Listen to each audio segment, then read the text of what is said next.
Hello everybody and welcome back to VRFlorian. We got a very cool topic today. I'm flying into this very cool system which I bookmarked a while back. Let's see if I got the right place here. I think so, yes.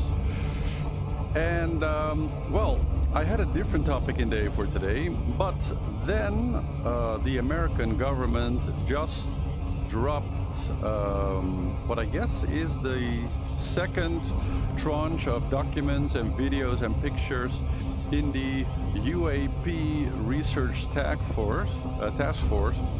So it's the first time that they're actually sharing pictures and information from the Apollo missions. They've actually shared mission documents from Apollo 11, Apollo 12, and Apollo 17.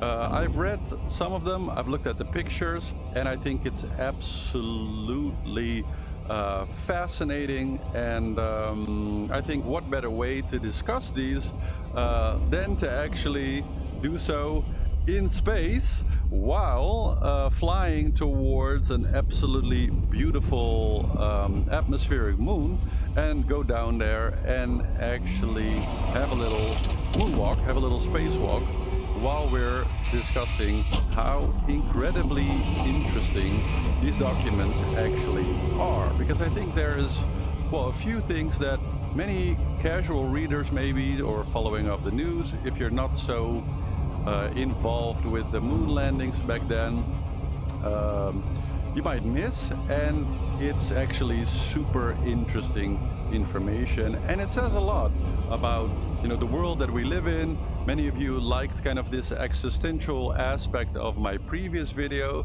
which is something that I'm always very interested in.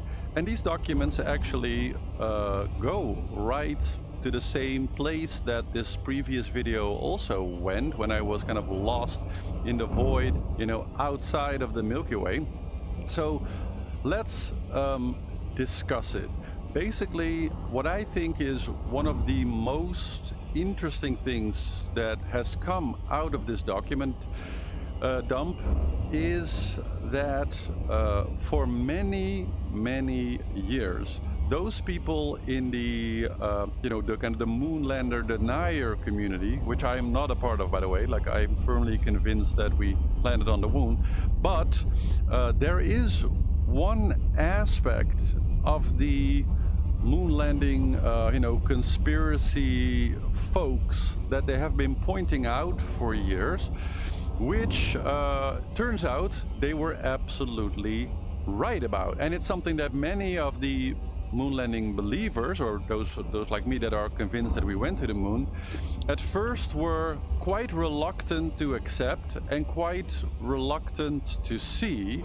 And it turns out they are just completely right. They were completely right about this particular aspect, and I think it says a lot, and it's very interesting. And I'm talking about the fact that the press conferences, so after every Apollo mission, there was a press conference where the three astronauts would field questions from the international press. We went to the moon for us all, right, for mankind. So during these press conferences, you would expect those astronauts, Neil Armstrong and the likes, to be incredibly happy, enthusiastic, thrilled about the fact that they just went to the moon, which is, insane. And actually, instead of kind of showing the happy, enthusiastic, excited behavior that one would expect, look at this, by the way, into the soup. This has a ammonia atmosphere, ammonia gas, 90% or 95%. So the closer we get to the surface, the deeper the red atmosphere is going to be. Looks stunning once we get all the way down there. But I digress. During the press conferences, and this goes for all the Apollo missions, the astronauts are like fiddling with pens and sorry, They're basically sitting there a bit like a bunch of schoolgirls that got caught behind the shed with some cigarettes. And this is something that, to me, never really stood out initially, but once it was pointed out, it's like, yeah, it does look like they are kind of acting a bit suspicious or being a bit coy, or whatever word you want to use to kind of describe it. It just doesn't really look right, like they're hiding something.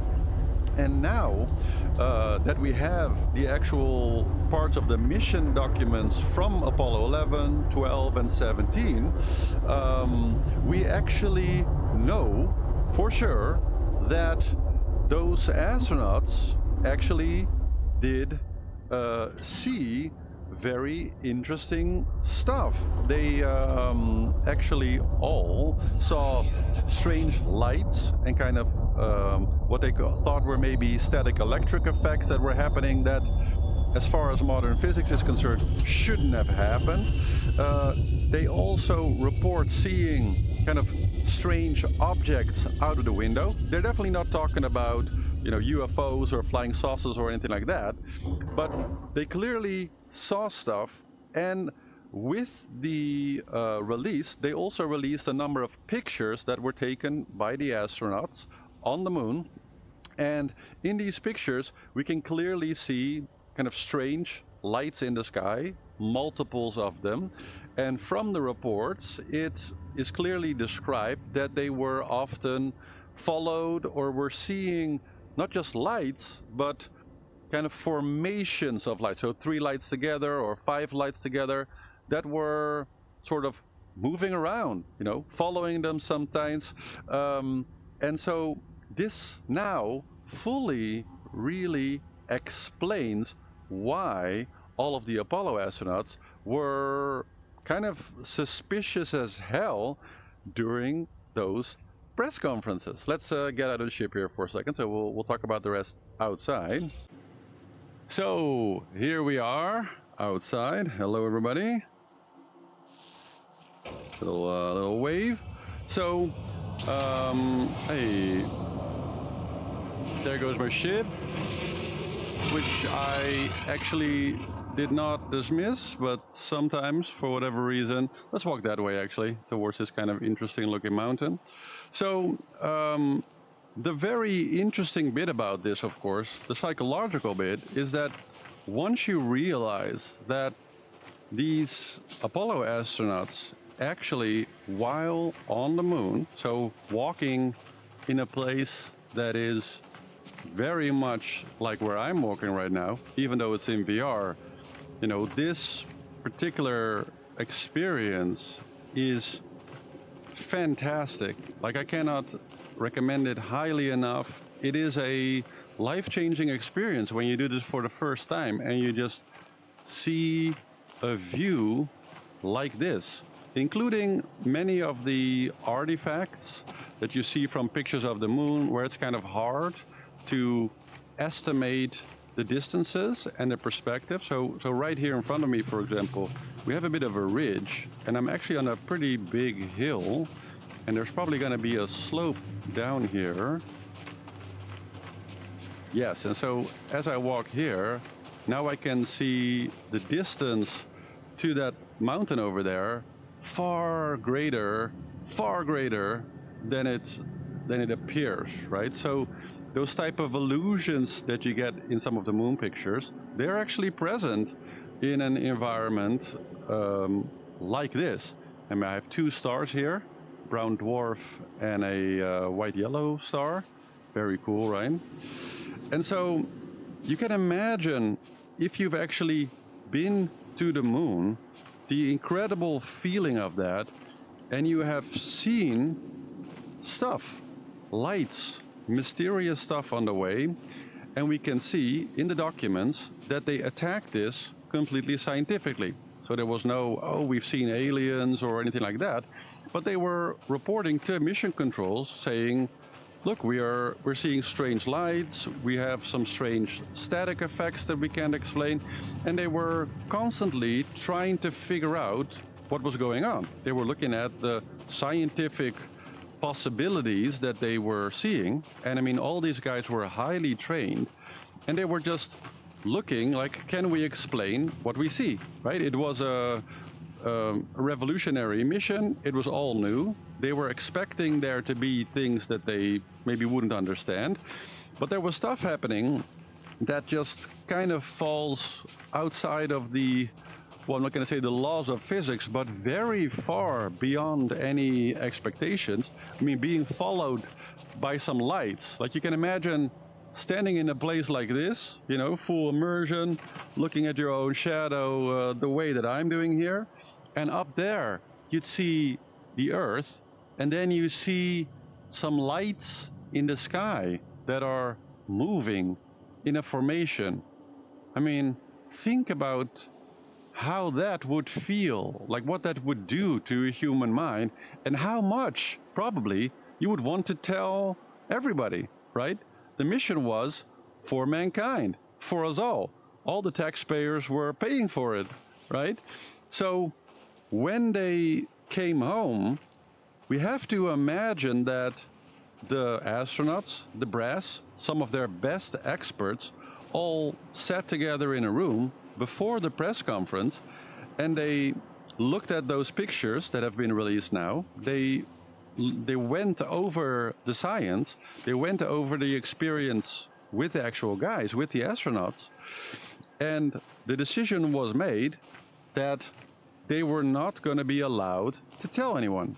And it is now as clear as day, when you look at all of the Apollo press conferences, that the fidgety behavior and the clear body language indications, that all of them show that they're not, you know, on the level with the people, that they're holding things back, and not some, you know, secret weapons tests or things that they were intended to do. I mean, you can imagine that there were some classified experiments or different things that they had to do while they were there, which you can understand that would be kept a secret.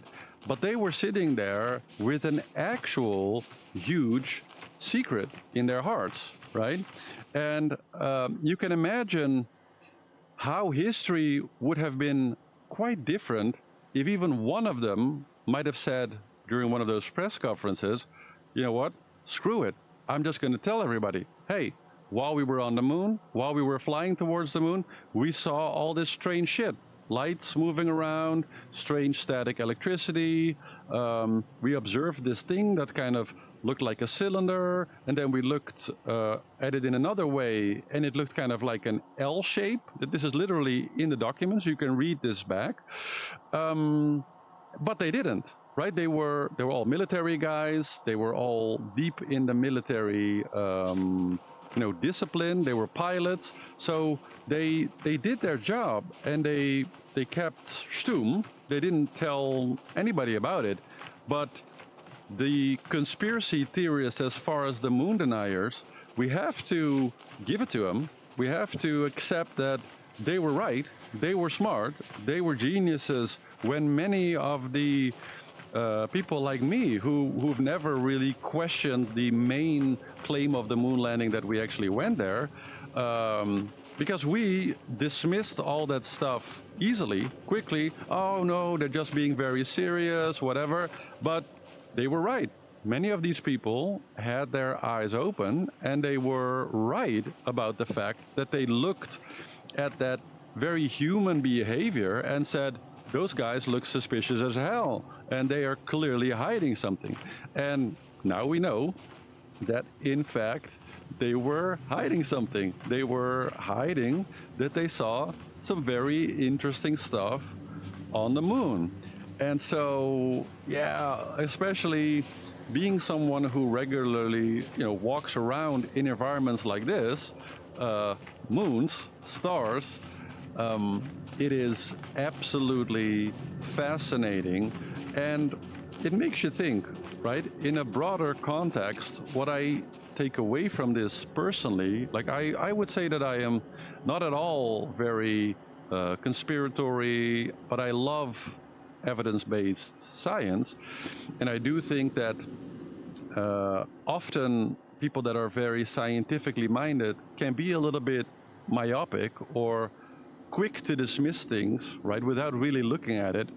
And one of the things that I personally take from this whole disclosure and experience is the weight and the size of the lie that for 70 years a select group of people involved with the moon landing has known that some stuff happened on those missions. And I mean, it was moments, right? They saw this for a few minutes there, a few minutes there.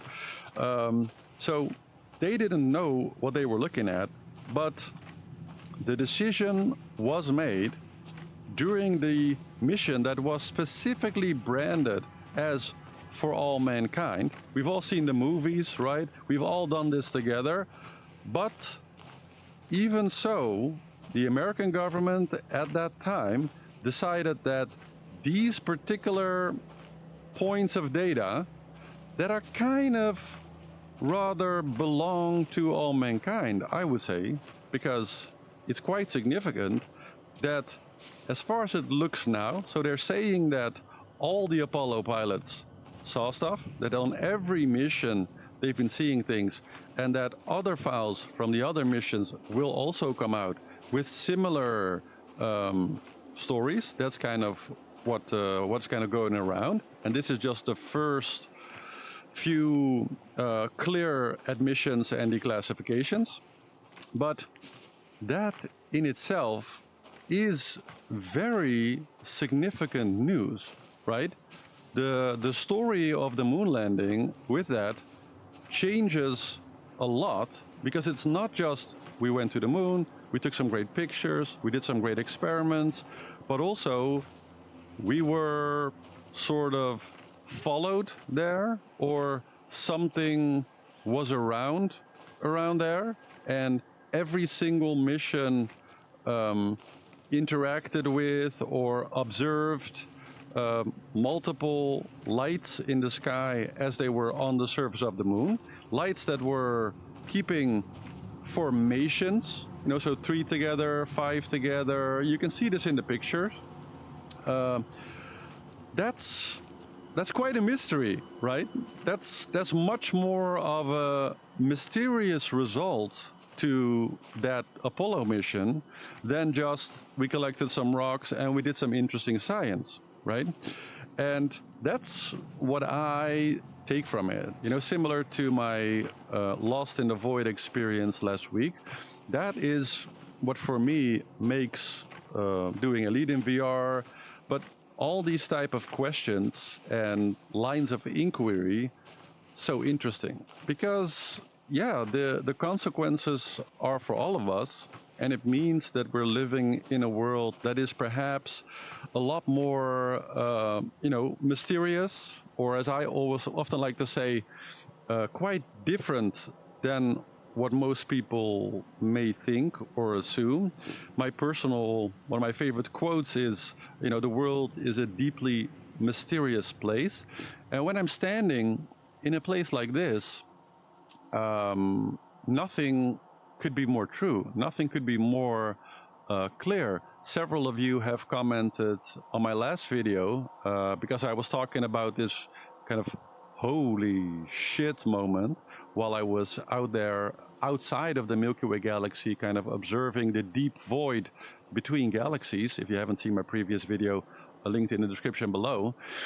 But yeah, it makes the Apollo missions much more, not just for science, but also for the mystery, right? We have some interesting data points about the depth of the mystery, and we know that people have not just seen unusual, strange stuff on Earth in various different places. Well, we've seen the earlier disclosure.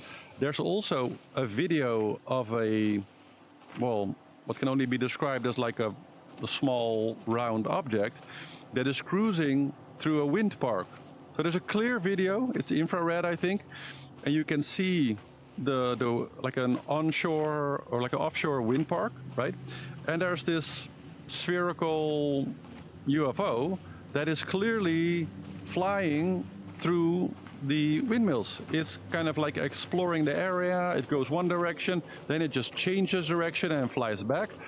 And there is like zero possibility to deny that something is flying there and is consciously checking the place out. Now, could that be like a Russian drone or something else? Sure, there are lots of different options. So on Earth, these things can be explained, you know, perhaps a little bit more easy. But on the moon, seeing lights flying around on the moon, information, well, that is definitely a very interesting data point, right? I don't know what it means.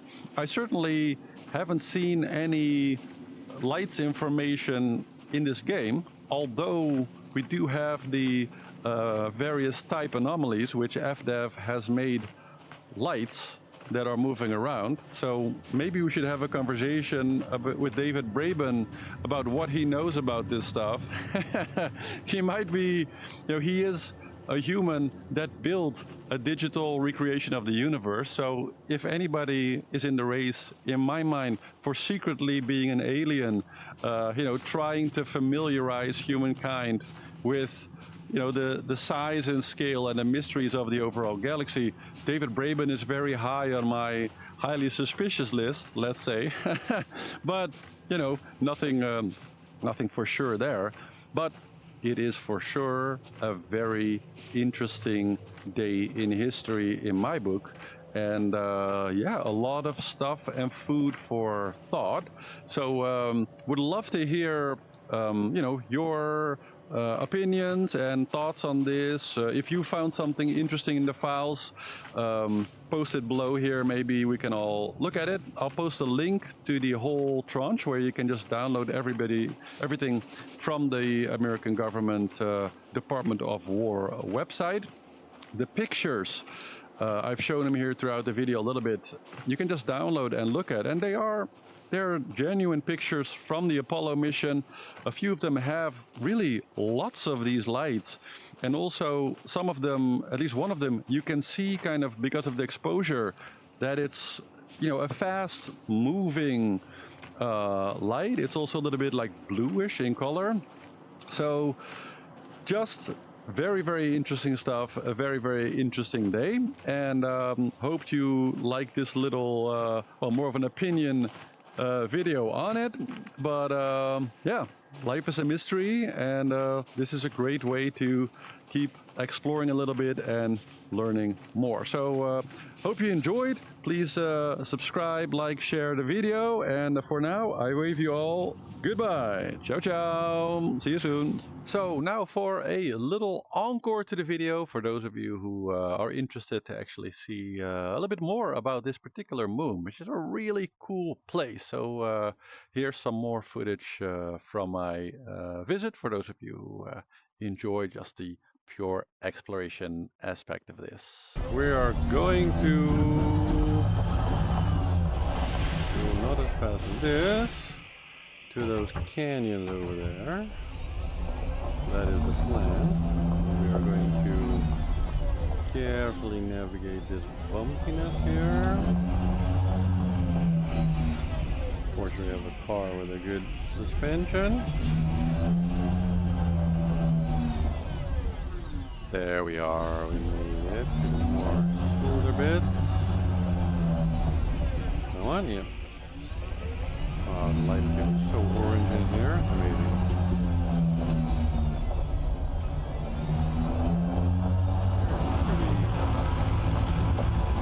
Rocky terrain, but it's variously pretty flat for the most part anyway. Around here. Go around a bit. We don't want to damage the car now, do we?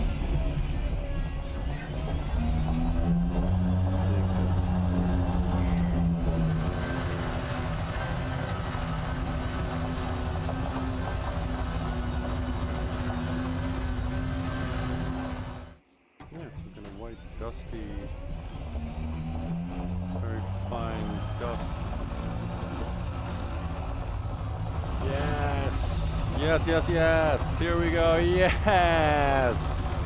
Oh, we made it. I mean, we're still not quite there, but we're a lot closer. Actually, this could be quite steep over here. We might need some lights here. Oh, yeah.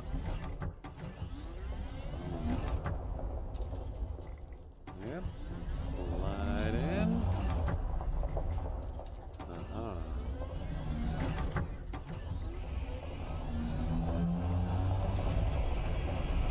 It's also interesting that you get to see much more the real color in here when you don't have the atmospheric sun kind of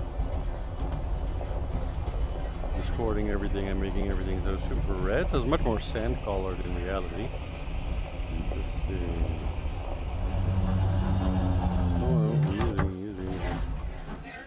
Ah, look at what a cool environment.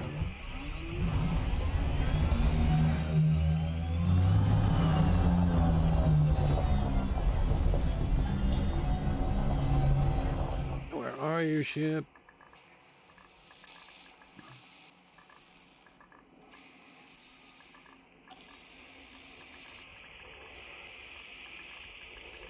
Oh, there she is.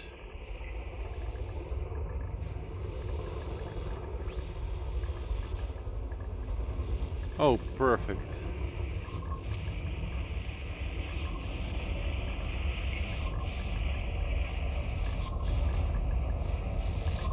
I was hoping that she'd pick that spot.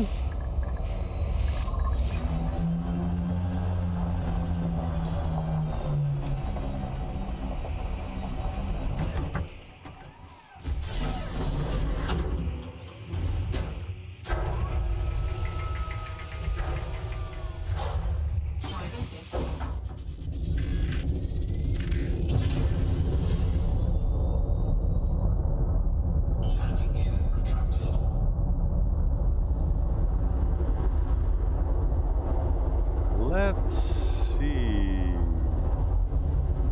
what this whole rest of this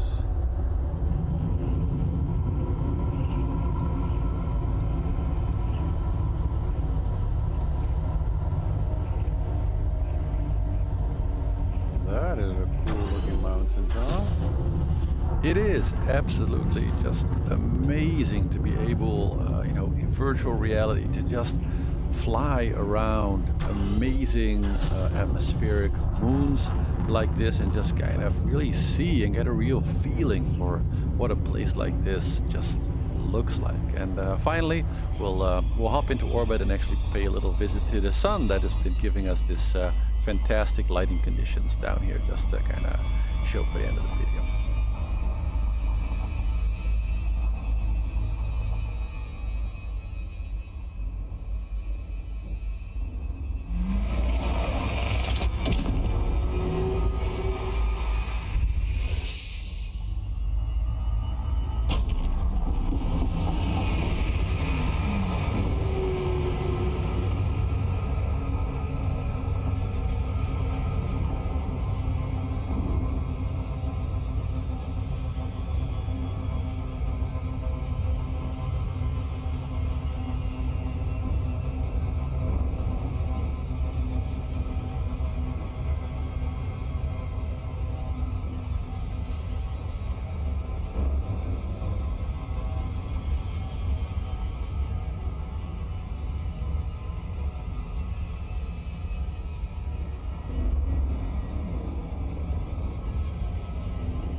Okay, well, thanks for watching. Really hope you enjoyed, and see you in the next video. Make sure to like and subscribe. Bye-bye.